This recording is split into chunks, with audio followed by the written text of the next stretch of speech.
disciples transforming lives. Ya saudara, hari ini kalau Anda suka mencatat firman Tuhan, saya memberi tema khotbah yang ada yaitu kebetulan. Dan dalam kehidupan kita tidak sedikit kita kok bisa menjadi orang yang berpikir, kok pas ya, kok pas ya, kok pas ya. Tanpa dipaksakan untuk dicocok-cocokkan. Nah, apakah memang segala sesuatu itu ada yang kebetulan? Kalau untuk hal itu nanti kita akan cermati bersama. Tapi untuk mengawalinya saya ingin bagikan dua kisah kepada Anda. Yang pertama seorang pria yang bernama Sortians. Dia lahir di tahun 1911, meninggal di usia 92 atau 93 pada tahun 2004 yang lalu. Dan dia meninggal sebagai orang yang terkenal sebagai pelukis alirannya mural dan ternama sekali. Nah, pasca perang dunia yang kedua, dia itu memutuskan untuk tinggal di pantai barat Amerika Serikat di area Pasadena. Tinggal di samping jalan raya. Kelihatannya semuanya pas. Sampai pada waktu suatu kali dia membaca koran menemukan kisah tentang anak kecil yang meninggal oleh karena tertabrak kendaraan. Bagi dia itu meter sekali karena dia memiliki 3 orang anak dan rumahnya di samping jalan raya. Kekhawatiran begitu menguasai membuat dia berpikir bagaimana caranya hal itu tidak dialami dalam kehidupan ketiga anaknya. Karena itu setelah berpikir panjang dia memutuskan untuk menjual rumah di Pasadena untuk membeli tanah yang cukup luas di daerah Altadena, dataran yang lebih tinggi. Tidak tanggung-tanggung, dia memilih dataran yang luas tapi paling ujung. Jadi jalan buntu supaya memberi rasa aman. Akses menuju rumahnya itu sangat sukar karena jalan aspal sudah sampai ujung, sisanya jalan berbatu. Karena bagi dia, kalau jalan aspal mobil bisa kencang, di jalan berbatu orang gak mungkin ngebut. Di area jalan berbatu ini pun dia tambahkan pengaman. Yaitu tulisan atau tanda zaman bagi kita adalah hati-hati ada anak kecil. Itu dipasang sekian banyak. Setelah semuanya pindah ke Altadena, dia berpikir di rumah ini apakah ada celah ya yang bisa membahayakan anaknya. Dan setelah dilihat, diteliti, dia berpikir ada garasi. Karena di garasi mobil mundur dulu. Ini beresiko anakku kena. Kontraktor dipanggil, mereka berbincang-bincang, diskusi bagaimana rumah ini bisa tetap ada garasi tapi aman keadaannya.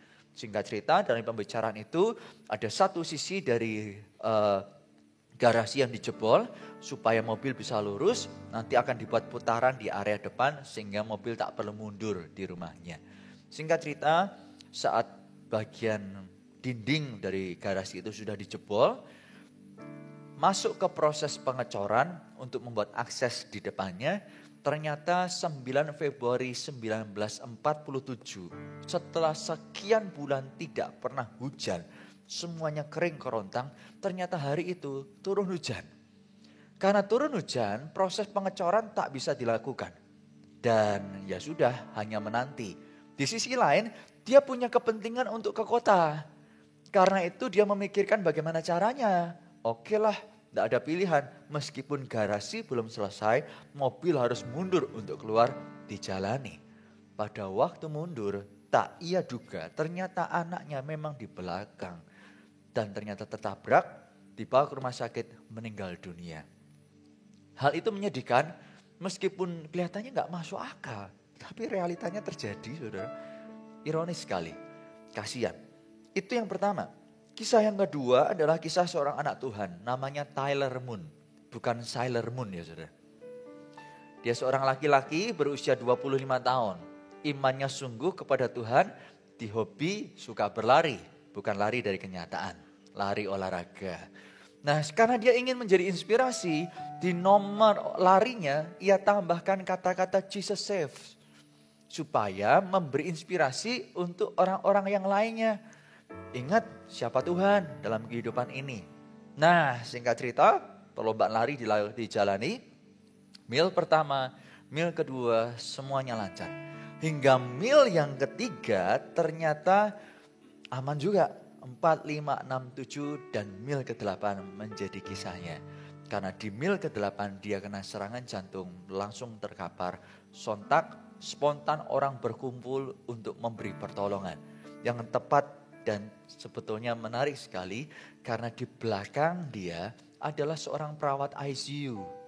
Jadi begitu terkapar, orang berkumpul, ada tindakan yang tepat diberikan. Singkat cerita, dia diselamatkan. Menariknya, nama perawat tersebut adalah Jesus Bueno. Jesus Bueno, apa itu Jesus Bueno? Jesus Bueno, Bueno itu artinya baik. Jadi nama orang itu adalah Yesus baik. Ya, Yesus menyelamatkan, diselamatkan oleh Yesus yang baik. Bagi kita berita atau pengalaman yang kok pas ya, beruntung ya, pasti bisa dialami. Kalau hal itu menjadi hal yang buruk, tentu kita ikut bersedih. Tetapi jika hal itu adalah hal yang baik, kita bertanya kok bisa ya. Dan sesudah itu lewat saja. Di mata manusia, kita memang bisa berkata sesuatu itu kebetulan. Karena di luar sangkaan. Dan ternyata bukan kita saja. Paulus pula. Karena itu mari kita melihat di Roma pasal yang ke-8 ayat yang ke-28. Mari kita baca ayat ini bersama-sama ya dengan suara yang terbaik. Saya ajak kita bangkit berdiri sama-sama yuk. Roma 8 ayat 28 kita baca dengan suara terbaik. 2, 3.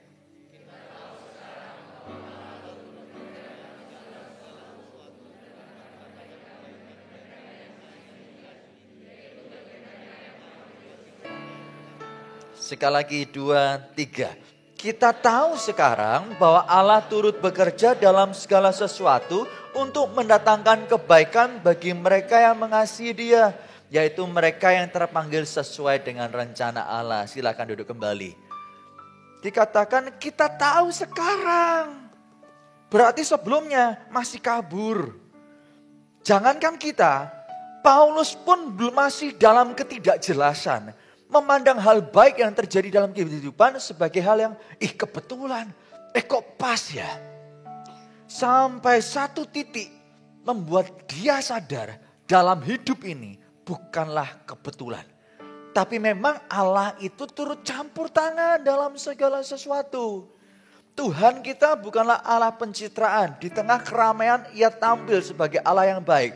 Di tengah gak ada siapa-siapa yang menyembuhkan kebaikannya. Enggak. Allah itu memang baik, itu karakternya, bukan pencitraan. Karena itu dalam kehidupan kita, Paulus menyadari.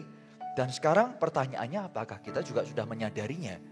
Menariknya, Paulus berkata lebih jauh bahwa Allah turut bekerja dalam segala sesuatu. Dalam segala sesuatu itu artinya dalam situasi baik, Tuhan itu memberitahu kepada kita bahwa tidak ada kebetulan. Aku turut bekerja. Tetapi dalam situasi yang tidak baik atau mencelakakan, apakah Tuhan itu turut serta mensukseskan celaka itu? Bukan ternyata. Sebab kata turut bekerja itu berarti sinergos. Katakan bersama-sama sinergos. Artinya adalah jika hal baik tak perlu ditanyakan. Itu sudah masuk dalam campur tangan Tuhan. Tapi dalam hal celaka yang kita alami dalam kehidupan karena salah sendiri atau penyebabnya dari orang lain. Atau karena situasi dunia ini yang tidak sempurna, kita tahu namanya hidup yang tak sempurna ini membuat orang baik bisa mengalami yang buruk, orang jahat mengalami yang baik. Jika kita adalah orang yang merasa diri baik, lalu kita mengalami hal buruk, kita bisa muncul dengan pertanyaan mengapa ini terjadi dalam kehidupanku. Itu menandakan yang pertama manusiawi, muncul sebuah pertanyaan. Tetapi kesadaran itu harus bertambah kepada sinergos ini. Maksudnya apa? Kita dalam pertumbuhan iman kepada Tuhan harus sadar bahwa dari sisi Tuhan tidak pernah mencelakakan kita. Tapi jika kita mengalami kecelakaan oleh karena apapun penyebabnya, Tuhan itu bisa menggunakan kondisi buruk kita untuk dipakainya, memperlengkapi kita, menolong kita untuk rencananya yang sempurna tetap bisa dikerjakan. Dengan cara kita diangkatnya, pengalaman berjumpa dengannya menjadi saksi kehidupan dari kesukaran tersebut untuk menjadi saksi yang gemilang sehingga rencananya yang sempurna tidak goyang oleh apapun. Apakah Anda paham? Pertanyaannya adalah pada saat kita diangkat supaya kita bisa bersinar dan jadi berkat, itu pengalaman mungkin orang-orang. Bagi kita terkadang belum sampai ujung yang demikian. Kita masih dalam ujung pergumulan. Pak, saya ini menikah dalam pergumulan dengan pasangan yang toksik. Jangankan pasangan, keluarganya juga toksik. Saya sebagai anak tumbuh dalam keluarga orang tua yang toksik. Atau orang tua merasa aku diabaikan oleh anak-anakku. Atau mungkin dalam kehidupan sosialisasi dengan pekerjaan, lingkungan Anda mengalami bulian, pergumulan tentang disampingkan, dilecehkan, dikhianati, disingkirkan. Anda mengalami semua yang buruk itu.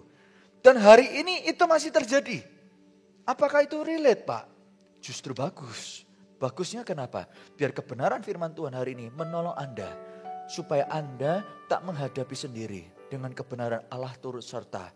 Turut serta itu mendampingi Anda. Bukan dalam turut serta perencanaan kecelakaannya. Tetapi mendampingi kita. Sebab dia Allah Immanuel.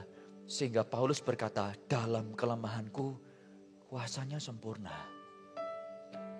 Karena memang kita manusia terbatas. Semakin kita punya area yang rentan tapi sengaja mengurusnya. Ternyata itu menjadi ajang Tuhan bisa menyatakan kuasanya di area-area tersebut. Hari ini kita mungkin tidak terpenjara secara fisik oleh karena jeruji besi. Tetapi area rentan apa yang ternyata lewat pengalaman yang terjadi sekian lama membuat kita terpenjara secara jiwa. Suatu kali ada seorang pria yang divonis bersalah untuk kasus pembunuhan yang tidak ia lakukan. Meskipun ada 6 saksi yang membuktikan bahwa dia bukan pelakunya. Jaksa tetap menuntut hukuman penjara. Hakimnya lebih killer. Hakimnya memutuskan dia bersalah, hukumannya mati. Orang yang divonis hukuman mati tersebut merasa aku bukan pelakunya. Saksi-saksi sudah meneguhkannya. Tapi kenapa aku tetap dijatuhi diskriminasi seperti ini? Dan hukumanku tidak adil. Dia coba melakukan pembelaan, gak ada hasil. Setiap hari selalu bertanya, apakah ini waktunya aku akan dieksekusi? Usaha terus diupayakan hingga tahun yang ke-6. Ujungnya memang dia menjadi orang yang berjumpa dengan pengacara. Pengacaranya membuka kasusnya, membela dia dan buktikan di pengadilan bahwa orang ini tak bersalah. Dia dikeluarkan dari penjara, tak ada lagi eksekusi hukuman mati, namanya dibersihkan. Tapi di luar penjara, bukan hanya sekali orang tersebut tetap ngejar pengacaranya dengan berkata, kamu harus tolong aku, kamu harus tolong aku. Supaya aku tidak dieksekusi. Secara fisik orang ini sudah di luar penjara. Namanya sudah bersih. Tetapi jiwanya karena intimidasi, karena tekanan, tetap dalam penjara. Merana sekali. Bapak ibu saudara sekalian, kita bisa mengalami trauma ataupun tantangan demi tantangan yang kelihatannya pelik, susah dan berat. Kita bersyukurnya adalah jika itu titik kelemahan saudara dan saya, dia berjanji sedia di masa itu untuk menyatakan kuasanya. Karena itu kalau kita tak pernah mengurus, kita akan menjadi terus sebagai seorang tawanan untuk masa lalu. Tapi kalau kita mengurusnya, ternyata di mana ada roh Allah, di sana ada kemerdekaan.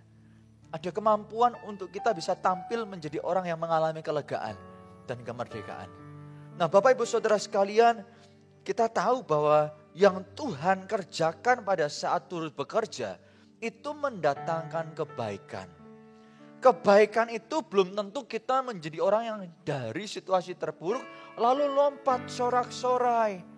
Menunjukkan bahwa kita tak salah. Terkadang kebaikan yang kita alami menjadi orang yang semakin mengerti. Hidup ini kita memang bisa mengalami yang buruk. Tetapi kalau mengalami yang baik, itu bersyukur. Yang buruk Tuhan tidak tinggalkan. Karena ada pengenalan akan Tuhan yang membuat kita semakin berbobot.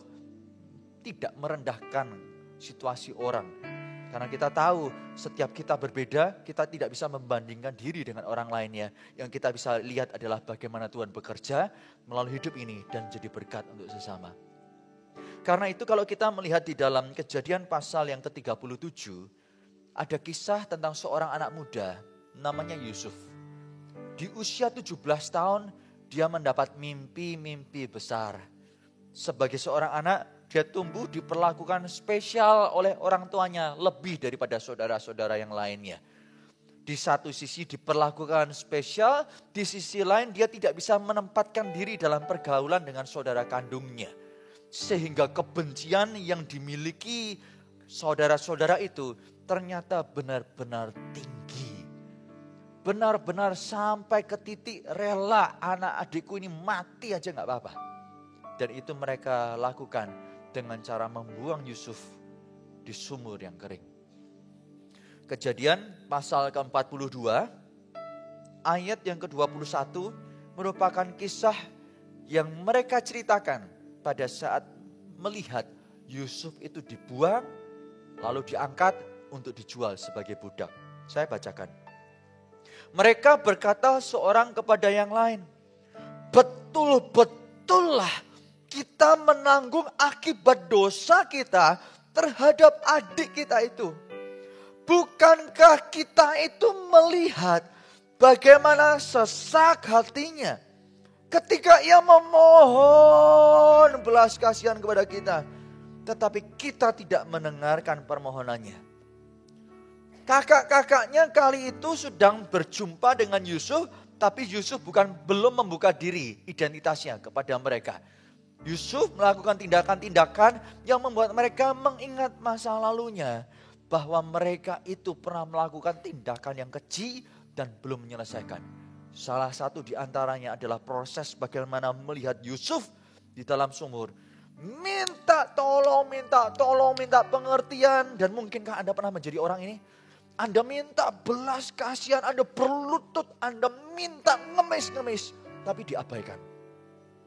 Itulah yang Yusuf lakukan. Yusuf itu sedemikian rupa mengalaminya.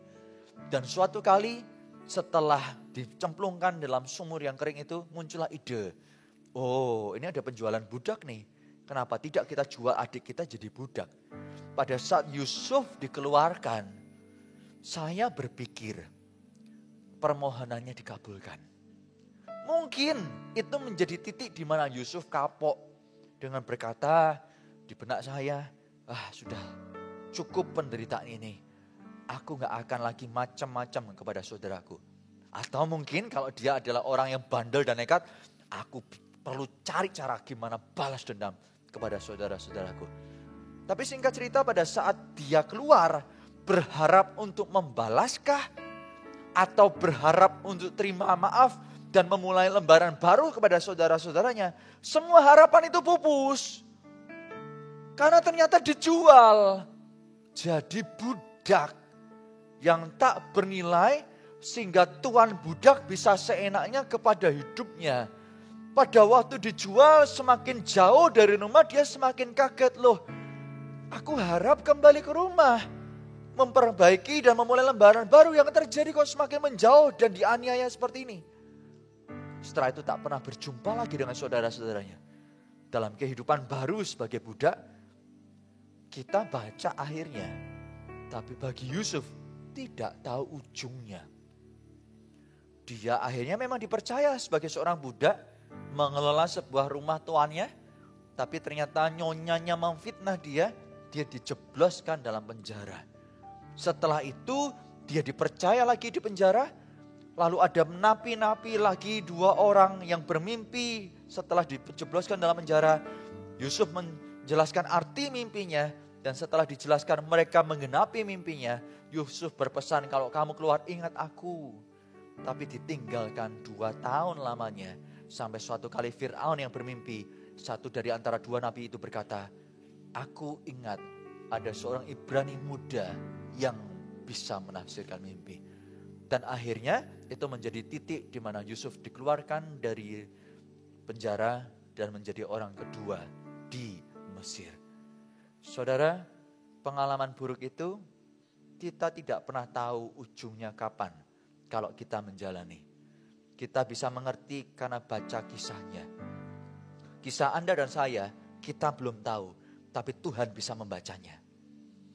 Pertanyaannya adalah, jika yang membaca ternyata bukan hanya penonton, Tetapi yang membaca kisah hidup kita sebagai Allah yang Maha Tahu, dan kita adalah anaknya, mau turut bekerja supaya rencana yang sudah disusun digenapkan, saya ajak, yuk jangan patah arang.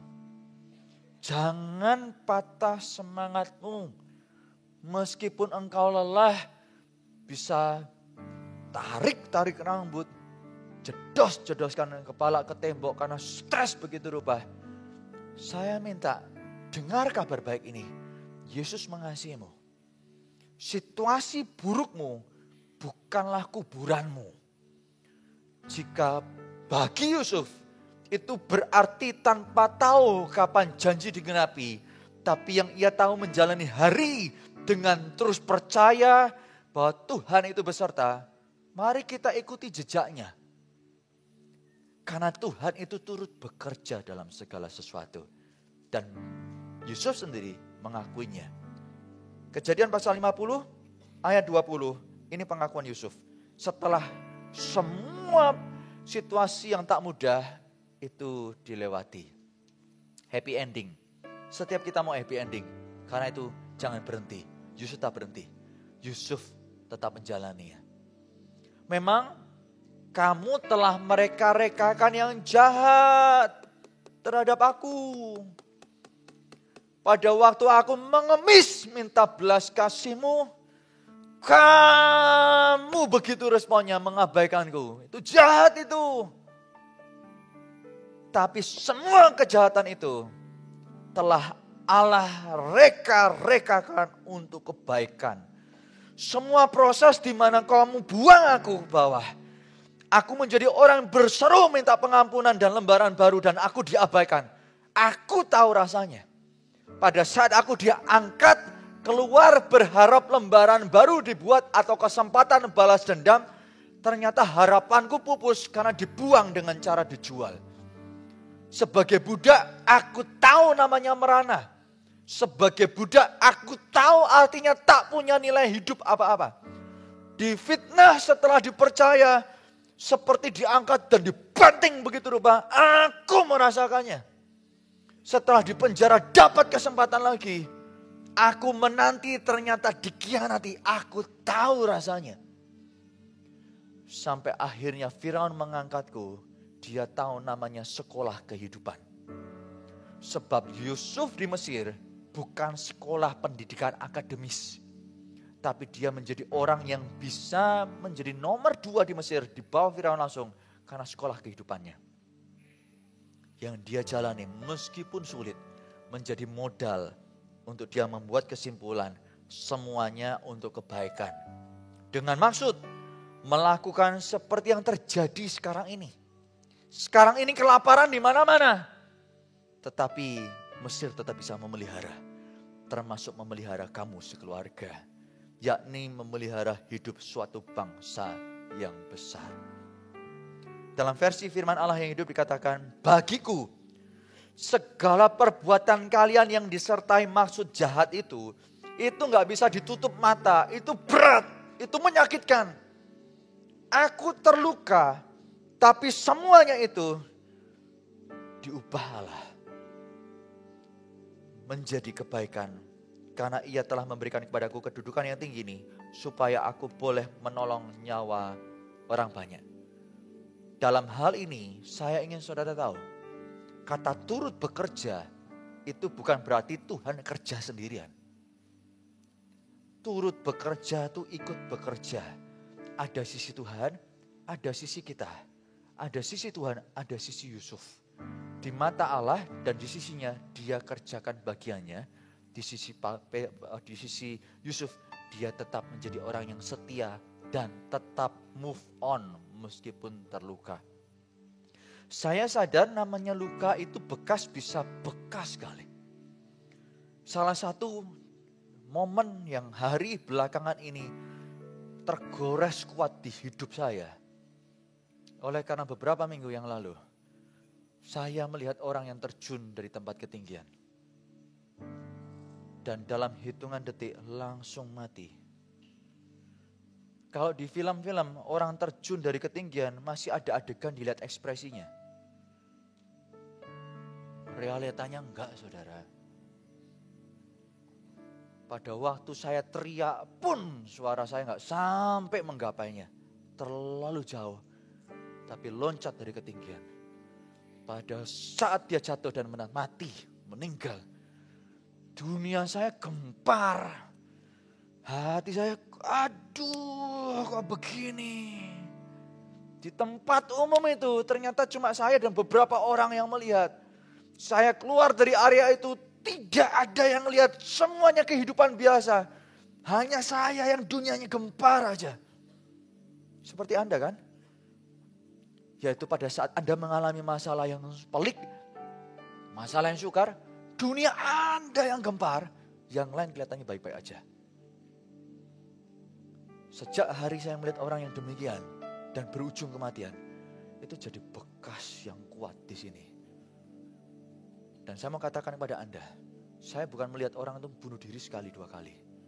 Tapi rata-rata gagal. Ini berhasil. Bukan saya cari, saudara. Siapa yang suka?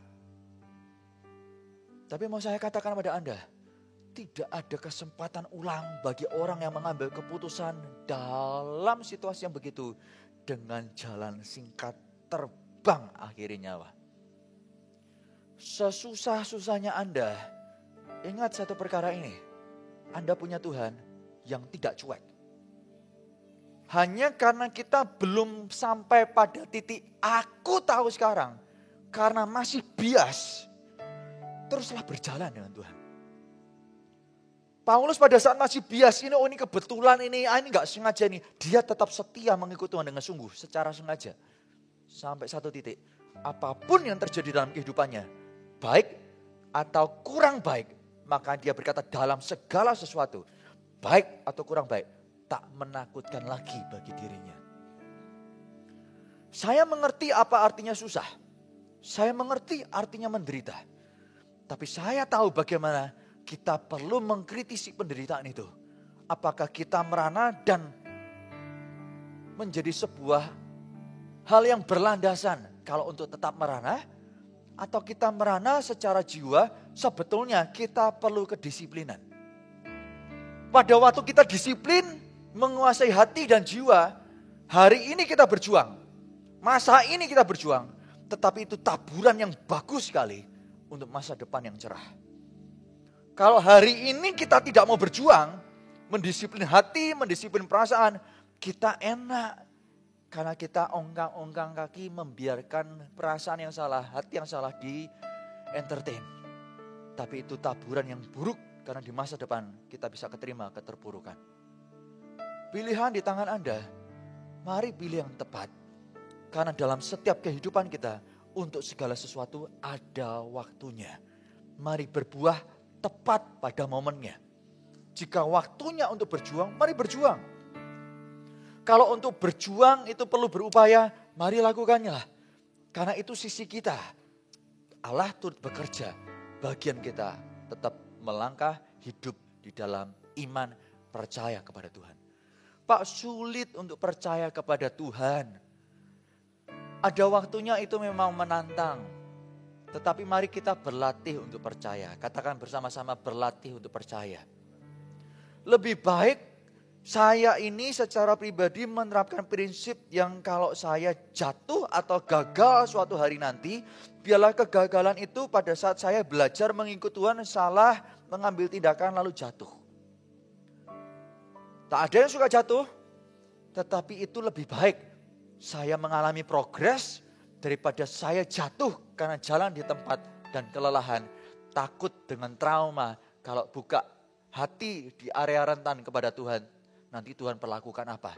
Lebih baik saya buka hati meskipun perlahan untuk Tuhan bekerja. Sehingga mengalami setiap langkah kemajuan. Ternyata langkah pertama di area rentan saya. Tuhan menunjukkan kuasanya.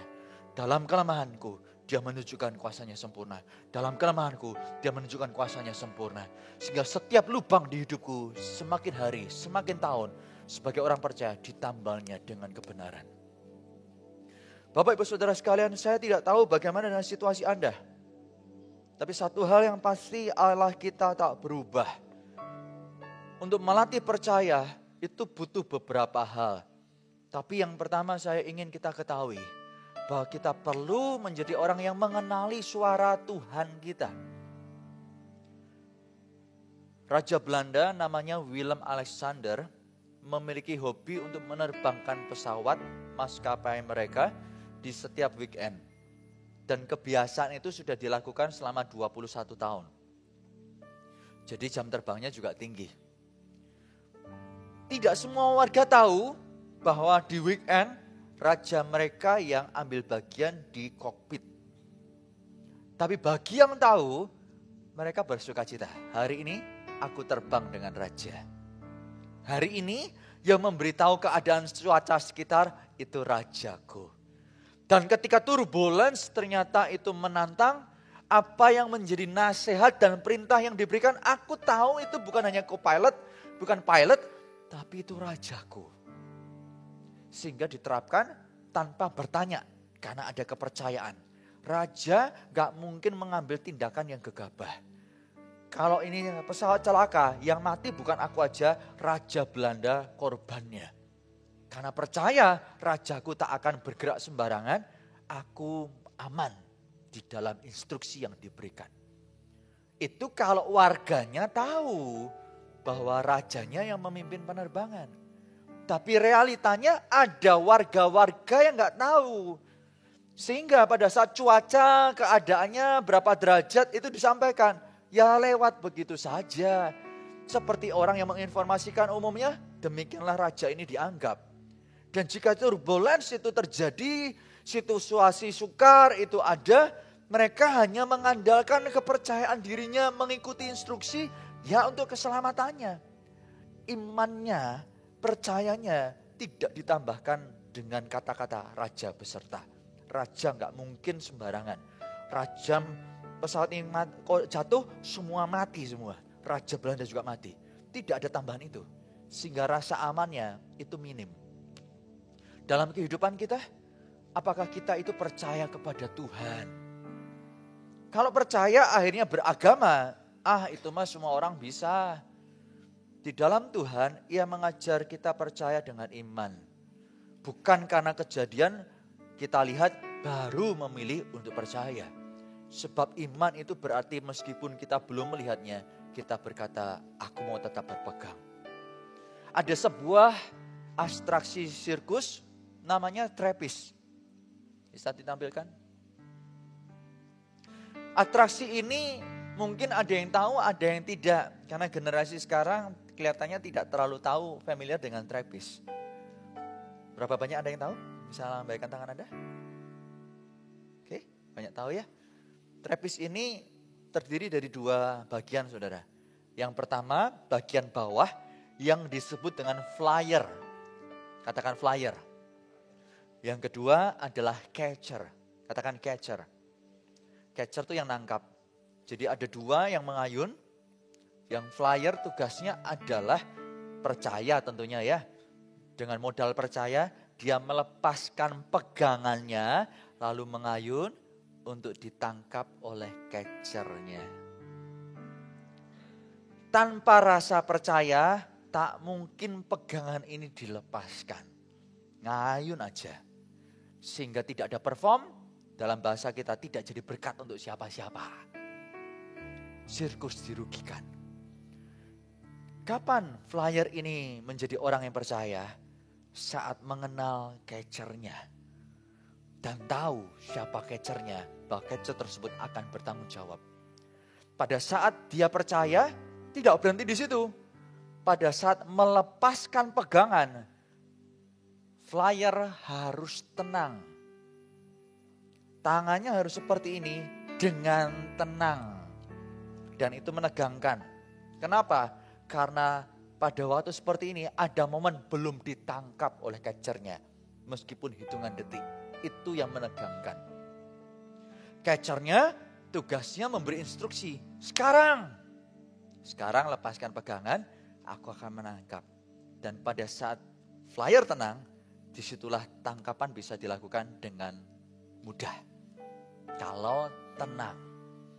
Penonton seringkali bingung pada waktu diajukan mana yang lebih penting, mana yang perlu keahlian lebih dari kedua bagian ini. Mereka berkata tentu flyer dong. Flyer kan butuh mental untuk melepaskan pegangan, mengayun dalam ketidakjelasan, lalu ditangkap oleh catchernya. Ternyata itu mata penonton. Mata pelaku abstraksi ini berkata, enggak, justru yang senior adalah catchernya yang memberi instruksi sekarang. Sehingga pada saat dilepaskan, dia ditangkap. Mental yang utama ternyata di catchernya. Dua-duanya adu mental. Tapi yang paling utama adalah catchernya untuk menangkap. Karena kalau gagal resikonya nyawa taruhannya. Meskipun di bawahnya ada jaring-jaring yang bisa menangkap. Tapi ngeri sekali. Dalam kehidupan kita juga sama. Kita tuh flyer. Tuhan kita tuh senior kita. Catchernya.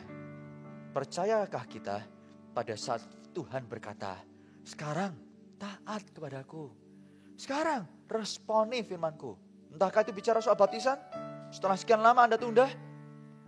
Bagi Anda, enggak lah buat apa? Enggak lah ngapain taat? Anda tetap di ayunan. Anda tak membuat sejarah apa-apa dalam kehidupan. Yaitu sebuah performa untuk jadi berkat bagi surga ataupun bagi orang-orang. Ayo mengampuni pasanganmu. Pak, Bapak nggak tahu rasa sakitnya seperti apa. Saya nggak tahu. Tapi Tuhan Yesus tahu. Sebab dia penciptaku dan penciptamu. Dia yang memberi perintah kepada kita. Ampuni. Dan ketaatan kita untuk mengampuni sesama. Karena datangnya dari Tuhan. Itu membuat pada saat kita taat kepadanya. Lalu melakukannya. Itu membuat kita berbakti kepada Allah. Karena sumbernya Tuhan yang kita taati, berkatnya kita terima berupa kesehatan jiwa.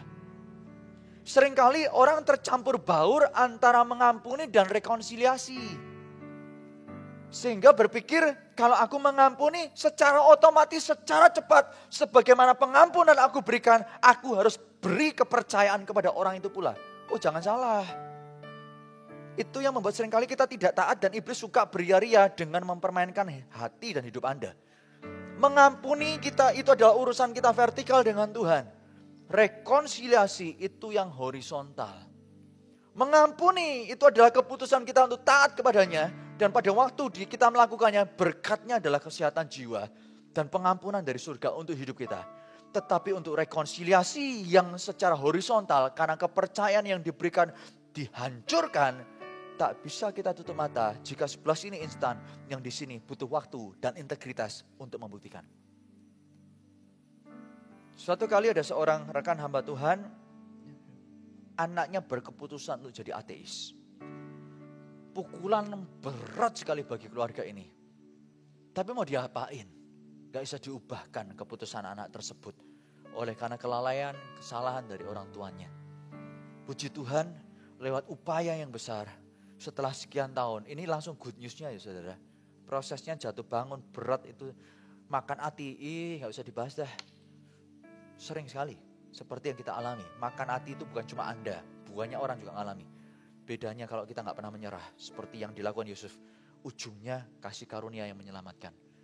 Anak tersebut setelah 6 tahun ambil keputusan untuk percaya Yesus secara pribadi. Tahun 2020 lalu, meskipun sudah mengampuni papanya telepon dia dalam kondisi yang COVID tersebut. Dia bertanya, kamu ada kebutuhan apa nak?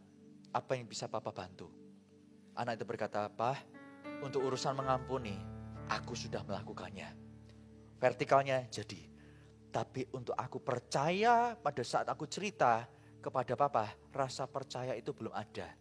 Kadang kita gak bisa percaya pada orang yang pernah melukai, meruntuhkan kepercayaan itu.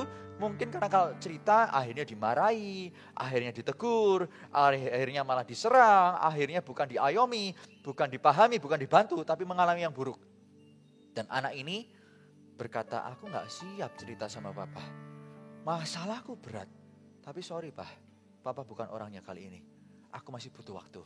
Aku akan cerita ke temanku dan konselorku. Cerita akhirnya. Tahukah Anda itu 2020, hari ini mereka sudah melayani bersama. Karena secara vertikal dan horizontal, tanpa tahu kapan waktunya, Tuhan pulihkan. Kita tuh bagiannya taat. Nanti kita tidak akan pernah tahu kapan waktu di mata Allah yang terbaik untuk menggenapkannya. Karena itu jangan mengambil keputusan untuk tinggalkan dia meskipun keadaannya gelap. Karena realitanya Tuhan itu beserta. Bapak Ibu Saudara sekalian, bagaimana kita melatih percaya? Yaitu pertama, kenali suara Tuhan. Kenali suara instruktur Anda. Pak, kalau untuk orang yang dekat dengan Tuhan, rajin beribadah, rajin ke gereja, rajin saat teduh, mungkin gak apa-apa. Tapi bagi saya nggak merasa saya termasuk orang seperti itu. Hidup saya jauh dari benar. Hidup saya jauh dari melakukan dosa, saya enggak. Hidup benar juga enggak, saya biasa-biasa aja. Bapak Ibu Saudara sekalian, ada banyak orang yang ateis. Saya lupa, surveinya itu 60% kalau enggak 40%. Mereka pun menjadi orang yang meskipun ateis, mereka berdoa. Siapa orang ateis berdoa? Mereka berdoa ke segala sesuatu yang bukan Tuhan. Karena mereka mengerti, ada kekuasaan yang lebih besar dari diri manusia. Tapi bukan Tuhan. Kalau itu mengaku Tuhan, maka mereka bukan lagi ateis.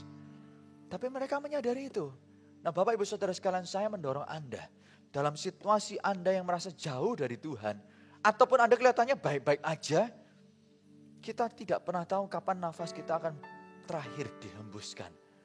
Kita tak pernah bisa menduga. Di Alkitab ada banyak kisah tentang laki-laki dalam pernikahan yang dicabut nyawanya sebagai bentuk konsekuensi oleh karena jahat di mata Allah. Dan di tahun 2001, tepatnya tanggal 11 September, pada saat kejadian WTC diserang oleh teroris, gedung 110 tingkat itu hancur. Ada seorang yang bernama Janelle Guzman McMillan.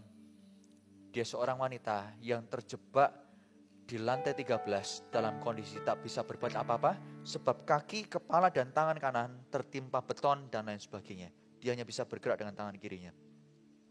Dia bukan saksi Tuhan. Dia bukan orang yang sungguh-sungguh ikut Tuhan. Hidupnya sangat jauh dari Tuhan. Keluarganya juga berantakan. Orang ini menyadari bahwa hidupnya terancam. Dari hidup masa lalu yang kelam, sekarang terancam. Menanti pertolongan tidak kunjung tiba. Karena itu nggak ada pilihan selain berdoa. Doa pun bukan dilakukan dengan kesadaran Tuhan itu akan menolong. Karena dia merasa begitu buruk. Karena itu dalam rasa sungkan, rasa takut, dia berdamai dulu dengan Tuhan, minta ampun, minta ampun, minta ampun. Dan setelah semua permintaan ampun itu diajukan, dia minta satu hal, kalau Tuhan izinkan, tolong kalau aku mati hari ini jasadku ditemukan. Pada waktu dia berdoa ternyata hatinya tenang. Ada kesan meskipun hidupku jauh dan kotor, ternyata Tuhan kok memperhatikan seruan yang aku naikkan.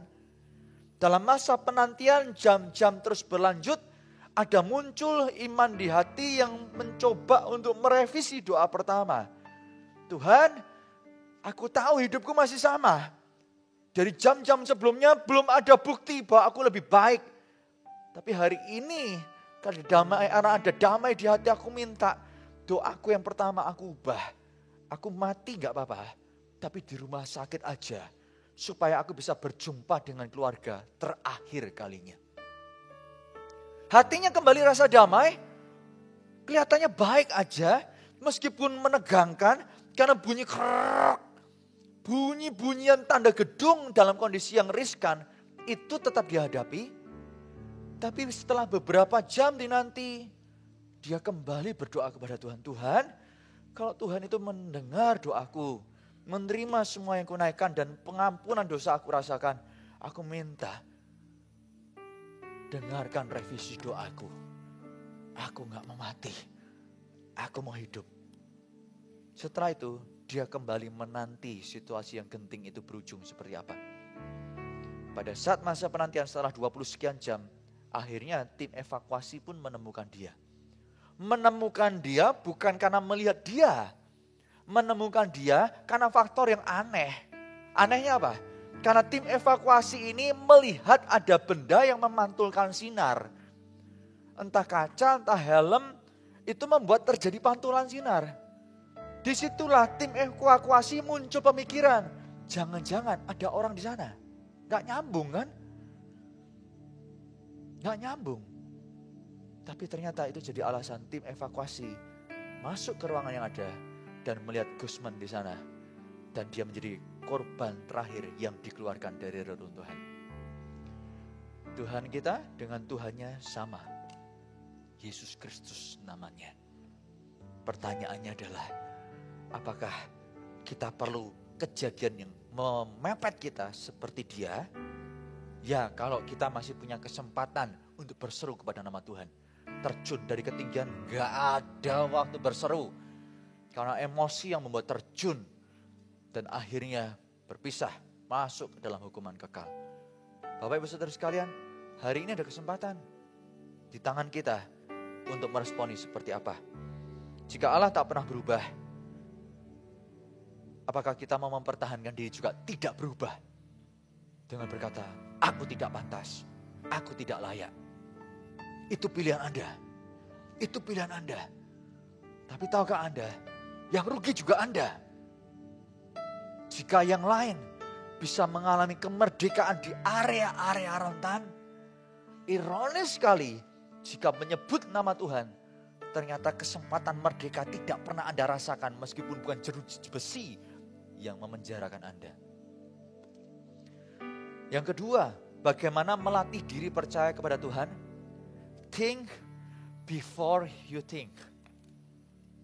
Filipi 4 ayat 8 berkata, jadi akhirnya saudara-saudara, semua yang benar, semua yang mulia, semua yang adil, semua yang suci, semua yang manis, semua yang sedap didengar, semua yang disebut kebajikan dan patut dipuji, itu semua khayalan. Apakah gitu bunyi ayatnya? Enggak. Semua yang diucapkan tadi, Paulus berkata, pikirkanlah semuanya itu. Jadi kita dengan pikiran yang kita punya ternyata nggak bisa sekedar loss. Apapun baik atau buruk kita biarkan mengalir. Ternyata enggak. Kita perlu punya filter untuk apa yang di pikiran kita. Dengan filter itu kita bisa menyaring mana yang dilanjutkan, mana yang dibuang. Dalam kehidupan kita sebagai manusia, setiap hari itu ada 50.000 pemikiran yang melayang di sini. Entah itu dari pagi hari waktu alarm berbunyi, pilihan kita mau matikan, 5 menit lagi istirahatnya, atau bangun, itu termasuk bagian yang kita pikirkan. Dan sebagian besar dari 50.000 pemikiran itu adalah pikiran negatif. Jadi kalau hidup ini mau hancur, gampang. Gak usah berubah, cukup filter itu cabut aja. Gak usah upayakan apa yang Filipi 4 ayat 8 berikan. Cepat lambat itu rusak. Karena orang berkata, dan ini benar, bahwa induk dari perbuatan itu pikiran. Pikiran kita seperti apa? Itu yang menuntun kesehatan fisik kita, kesehatan jiwa kita, dan perbuatan kita. Karena itu kita perlu berpikir sebelum kita itu melanjutkan pikiran yang muncul. Dengan cara filter. Apakah ini benar? Apakah ini salah? Apakah ini tepat atau enggak? Dalam versi firman Allah yang hidup ayat ini dikatakan, saudara sekalian yang saya kasihi. Pada akhir surat ini, saya ingin mengatakan satu hal lagi. Arahkan.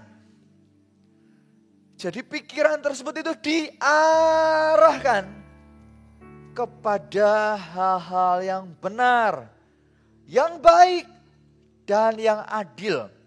Setelah diarahkan, renungkan. Setelah pikiran kita diarahkan kepada yang benar, dan arahnya sudah benar, endapkan, renungkan. Biarkan pikiran yang benar itu yang mengendap. Renungkanlah hal-hal yang murni dan indah. Serta kebaikan dan keindahan dalam diri orang lain. Ingatlah akan hal-hal yang menyebabkan saudara memuji Allah dan bersuka cita. Buah dari pikiran yang benar, kita bisa bersukacita dan memuji Allah. Pak, bagaimana kalau kenyataannya hari ini saya berbeda dengan orang-orang lain? Orang lain mungkin bisa kontrol dan filter pikirannya. Kondisi saya yang sudah hancur-hancuran ini Pak, gak bisa mikir lagi. Sudah lelah, sudah capek untuk mikir Pak, pengennya mau mati, pengennya mau istirahat. Mati adalah keuntungan, itu benar Pak. Bukan karena Kristus, tapi karena rasanya itu yang tepat untuk aku bisa istirahat. Saya beritahu Anda, kalau Anda mati di luar Tuhan dengan bunuh diri, Anda bukan masuk hidup kekal, kematian kekal. Dan jika Anda ke sana, berapa banyak orang yang bangkit dari kematian? Dapatkah Anda menggaransi antara orang itu yang mendapat kesempatan kedua untuk bangkit dari antara mati, yang bisa bersaksi pada orang-orang jangan bunuh diri? Kita belum tentu dapat kasih karunia itu. Sebab kasih karunia yang kita terima hari ini, yang sudah cukup di mata Allah, bahkan berlimpah, kita abaikan kok. Kok kita cari maunya sendiri. Tapi jika pikiran kita menguasai begitu rupa, yang ketiga, arahkan pikiran kita ke hal-hal yang benar tadi. Dengan cara gunakan mulut kita. Jika pikiran melayang kemana-mana, gunakan mulut kita untuk kontrol dan arahkan pikiran ke hal yang benar. Sehingga meskipun sukar, kita gak mau punya lagi kekuatan, pakai mulut ini untuk mengucapkan berkat. Situasiku tak mudah, tetapi bukan berarti tidak ada harap. Situasiku gak gampang, bukan berarti tidak ada jalan keluar. Meskipun aku belum melihat sekarang, itu nanti ujungnya happy ending. Sebelum hari itu, aku tak mau berkhianat. Aku mau tetap percaya kepada Tuhan. Dan jika hari itu tiba, aku tidak mau menjadi orang yang kecewa. Oleh karena Tuhan menggenapi apa yang Ia katakan. Pada saat hari itu tiba, aku ingin bersuka cita. Benar-benar karena yang Ia ucapkan sudah aku alami menjadi kenyataan. Sukacitanya lengkap. Karena segala sesuatu indah pada waktunya.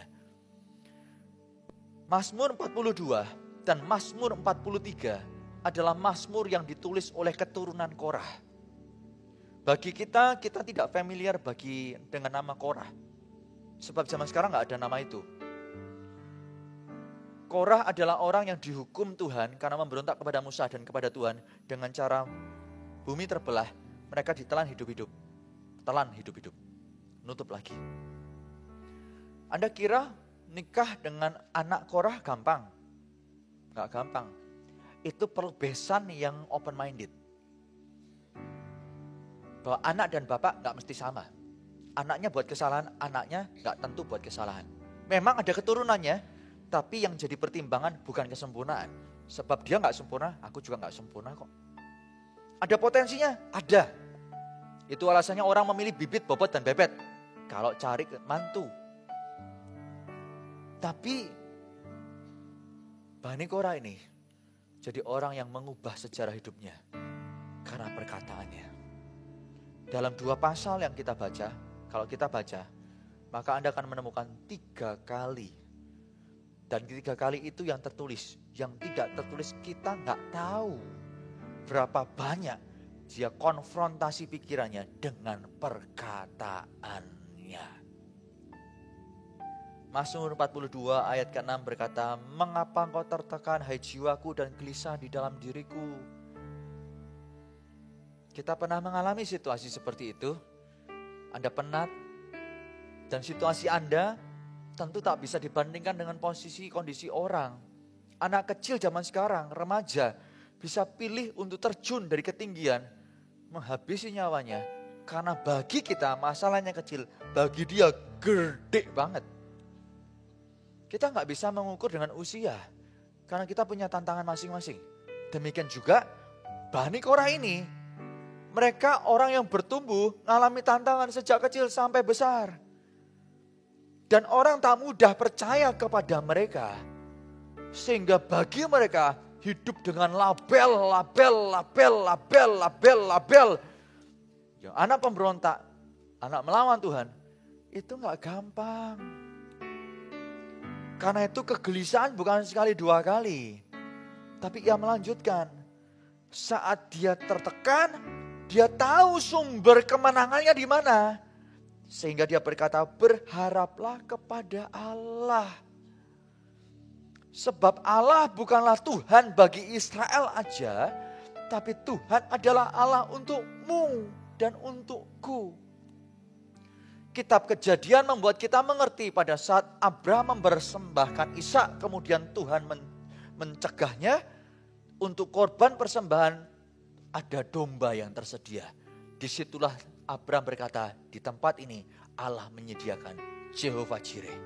Di dalam kitab Keluaran ada kisah tentang Tuhan memperkenalkan watak dari pribadinya yang baru, yaitu Jehovah Rafa, Allah yang menyembuhkan.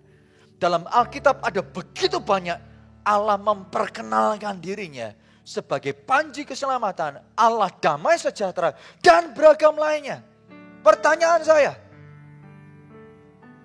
siapa Allah yang kau kenal? Allah yang mencukupi, puji Tuhan. Tapi hanyakah itu? Kalau Anda melihat Mazmur 23, Daud berkata, engkau gembalaku yang baik. Dan dia sematkan banyak pribadi Tuhan yang dia kenal.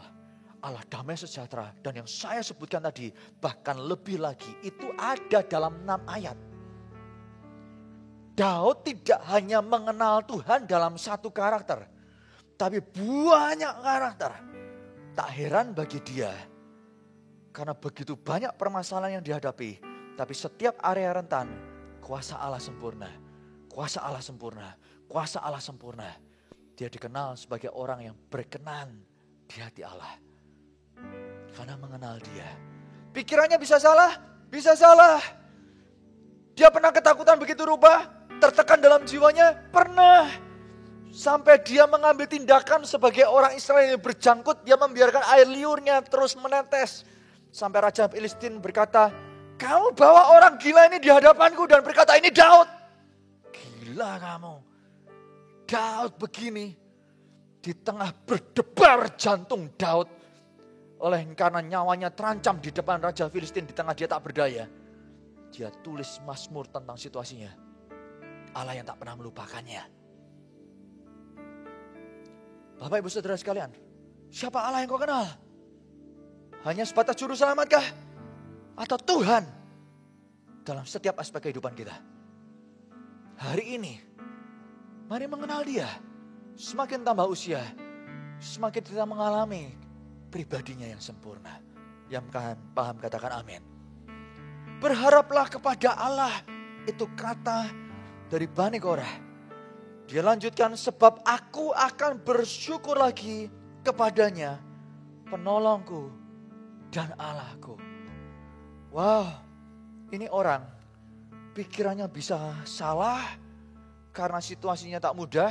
Bahkan pikiran yang salah bisa membuat dia tertekan begitu rupa, bahkan panic attack. Tapi dia gunakan mulutnya untuk meluruskan pikiran yang salah selaras dengan firman. Bahwa Tuhan adalah Allahku dan penolongku, mengikut dia adalah keputusan yang tepat untuk dilanjutkan. Hanya karena situasi sukar, aku belum tahu ujungnya. Yang aku tahu, Tuhan turut campur tangan, ujungnya kemenangan.